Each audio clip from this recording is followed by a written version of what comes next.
Œuvre choisie de Mao Tse-tung, tome 2. Période de la guerre de résistance contre le Japon.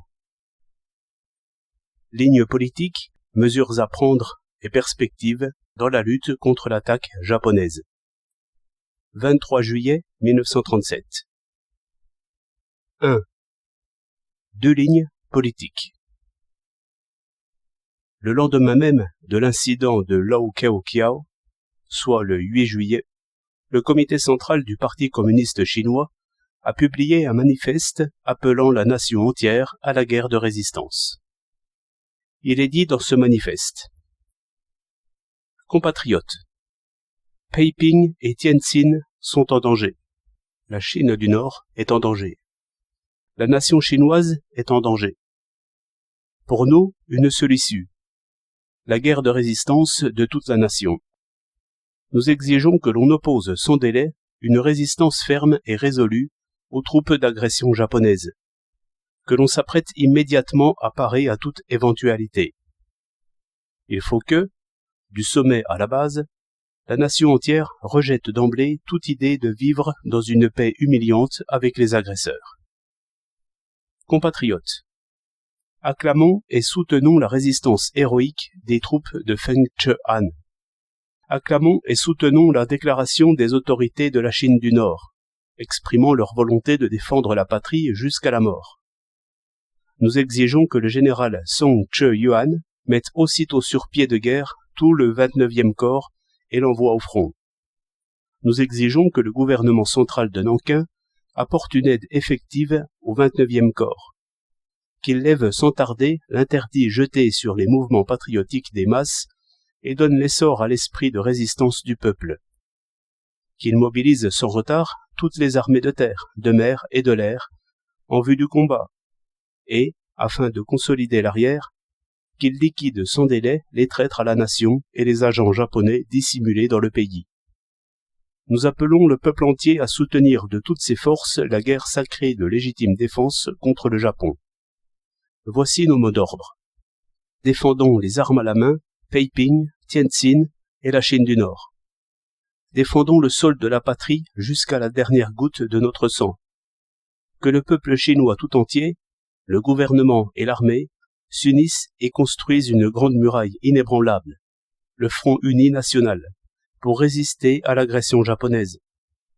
Que le Kuomintang et le Parti communiste coopèrent étroitement et résistent aux nouvelles attaques des agresseurs japonais. Chassons-les hors du territoire chinois. Voilà une déclaration sur la ligne politique. Le 17 juillet, M. Chiang Kai-shek a fait une déclaration à Lo-chan, définissant la ligne politique pour la préparation d'une guerre de résistance.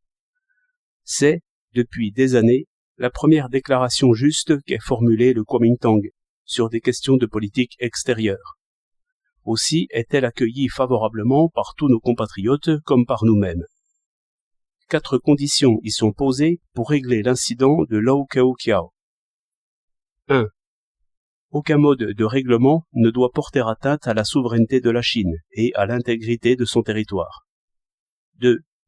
Aucune modification illégale ne saurait être admise dans la structure administrative des provinces du Hubei et du Chahar.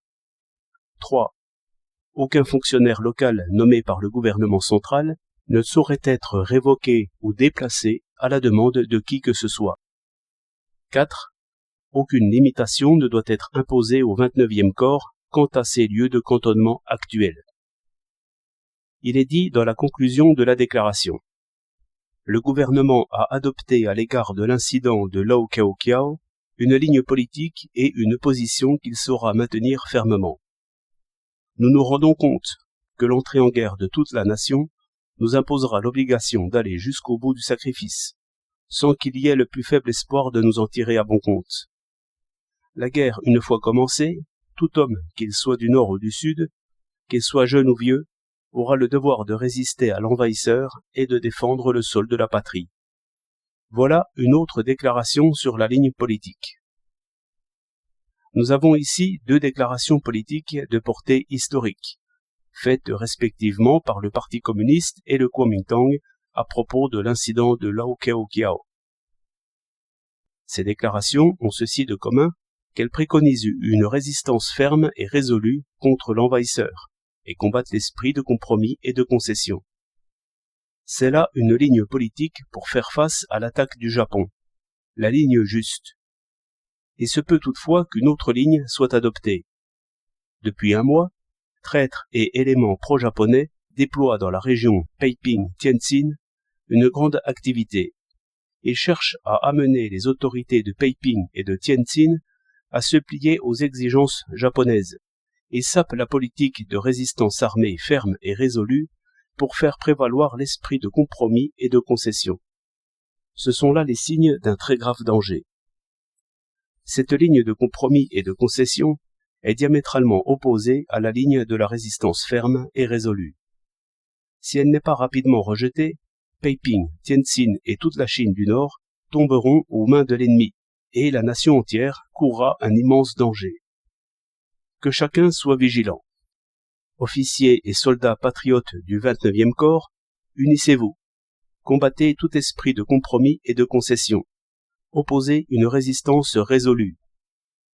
Patriotes de Peiping, de Tientsin et de toute la Chine du Nord, unissez-vous. Combattez tout esprit de compromis et de concession. Soutenez la résistance armée, ferme et résolue.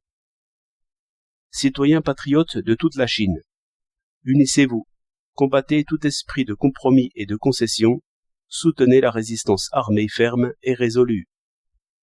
Monsieur Chiang Kai-shek et vous tous, membres patriotes du Kuomintang, nous espérons que vous vous en tiendrez fermement à votre ligne politique, que vous remplirez vos promesses, que vous combattrez tout esprit de compromis et de concession, que vous vous montrerez résolu dans votre résistance armée et que vous répondrez ainsi par des actes aux insultes de l'ennemi. Que toutes les forces armées du pays, y compris l'armée rouge, se rallient à la déclaration de M. Chiang Kai-shek, combattent l'esprit de compromis et de concession et opposent une résistance résolue. Nous, les communistes, nous agissons sincèrement, scrupuleusement, selon notre propre manifeste, et appuyons avec fermeté la déclaration de M. Chiang Kai-shek. Avec les membres du Kuomintang et tous nos compatriotes, nous défendrons le sol de la patrie jusqu'à la dernière goutte de notre sang. Nous combattrons toute hésitation, tout flottement, tout esprit de compromis et de concession, et mènerons résolument la résistance armée. 2. Deux séries de mesures. Pour atteindre son but, la ligne de la résistance armée ferme et résolue exige toute une série de mesures. Quelles sont-elles?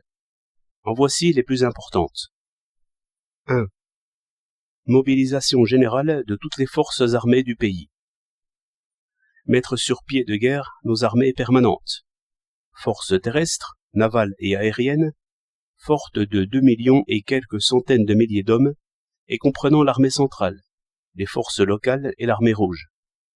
Diriger immédiatement le gros de ces forces sur les lignes de défense du pays, en laissant une partie d'entre elles à l'arrière pour maintenir l'ordre. Confier le commandement des différents fronts à des généraux dévoués aux intérêts de la nation. Convoquer un conseil de défense nationale pour définir la stratégie et parvenir à l'unité quant au but des opérations. Réorganiser le travail politique dans l'armée, de façon à réaliser l'union des officiers et des soldats, de l'armée et du peuple. Établir le principe selon lequel la guerre de partisans assumera une partie des tâches stratégiques et assurer la coordination de cette guerre avec la guerre régulière. Chasser de l'armée les traîtres. Mobiliser un effectif de réserve suffisant et l'entraîner pour qu'il soit prêt à monter en ligne. Améliorer, de façon judicieuse, l'équipement des troupes et leur ravitaillement. Conformément à la ligne générale de la résistance armée ferme et résolue, il est indispensable d'arrêter des plans pour accomplir toutes ces tâches militaires. Ce ne sont pas les troupes qui manquent en Chine, mais sans la réalisation de ces plans, il est impossible de vaincre l'ennemi. Si les facteurs politiques et matériels se trouvent réunis, nos armées seront invincibles dans l'Asie de l'Est. 2. Mobilisation générale du peuple. Lever l'interdit sur les mouvements patriotiques, relâcher les détenus politiques, abroger la loi extraordinaire pour la répression des menées contre la République et le règlement sur la censure de la presse, accorder un statut légal aux organisations patriotiques existantes, développer de telles organisations dans les milieux ouvriers, paysans, commerçants et intellectuels, armer les masses populaires pour qu'elles soient à même d'assurer leur autodéfense et d'appuyer les opérations de l'armée. En un mot, il faut donner au peuple la liberté de manifester son patriotisme. Les forces conjointes du peuple et de l'armée porteront un coup mortel à l'impérialisme japonais. Dans une guerre nationale, il est hors de doute que la victoire est impossible si l'on ne s'appuie pas sur les masses populaires. Que le sort de l'Abyssinie nous serve d'avertissement. Celui qui est de bonne foi dans sa résolution de mener une guerre de résistance ne saurait ignorer ce point. 3. Réorganisation de l'appareil gouvernemental. Associer à la direction des affaires de l'État les partis et groupements politiques, ainsi que les personnalités qui jouissent de prestige parmi les masses, et liquider les éléments pro-japonais et les traîtres dissimulés dans les organes du pouvoir, afin de réaliser l'union du gouvernement et du peuple. La résistance au Japon est une entreprise telle qu'un petit groupe d'hommes ne saurait en venir à bout. Et, s'ils s'obstinent à vouloir l'accomplir à eux seuls, ils ne feront que tout gâcher. Le gouvernement, pour autant qu'il soit un vrai gouvernement de défense nationale, doit absolument s'appuyer sur les masses populaires et appliquer le centralisme démocratique. Il doit être à la fois démocratique et centralisé. C'est ce type de gouvernement qui est le plus fort. L'Assemblée nationale représentera véritablement le peuple, elle sera l'organe suprême du pouvoir. Elle définira les grandes lignes politiques de l'État et arrêtera les mesures politiques et les plans exigés par la lutte contre l'envahisseur japonais pour le salut de la patrie. 4. Une politique extérieure anti-japonaise. N'accorder aux impérialistes japonais aucun avantage, aucune facilité, mais au contraire confisquer leurs biens, annuler nos dettes envers eux, liquider leurs laquais, chasser leurs espions. Conclure sans tarder une alliance militaire et politique avec l'URSS. Établir une union étroite avec ce pays, qui est le plus sûr, le plus puissant et le plus capable d'aider la Chine dans sa résistance au Japon. Gagner la sympathie de la Grande-Bretagne, des États-Unis et de la France, et s'assurer de leur aide sans préjudice de l'intégrité territoriale de la Chine et de sa souveraineté. Pour vaincre les agresseurs japonais, nous devons compter principalement sur nos propres forces. Néanmoins, l'aide extérieure est indispensable, et une politique isolationniste servirait l'ennemi. 5. Proclamation d'un programme d'amélioration des conditions de vie du peuple et sa mise en œuvre immédiate. Commencer par prendre un minimum de mesures. Supprimer les impôts exorbitants et les taxes multiples, réduire les fermages, limiter l'usure, améliorer les conditions d'existence des ouvriers, des soldats et des officiers subalternes, ainsi que des petits employés, secourir les victimes des calamités naturelles. Loin d'ébranler les finances de l'État, comme d'aucuns le prétendent, ces mesures nouvelles élèveront le pouvoir d'achat du peuple et contribueront à la prospérité du commerce et des finances. Elles entraîneront une croissance illimitée des forces de la résistance et affermiront la base du gouvernement. 6. Une éducation de défense nationale.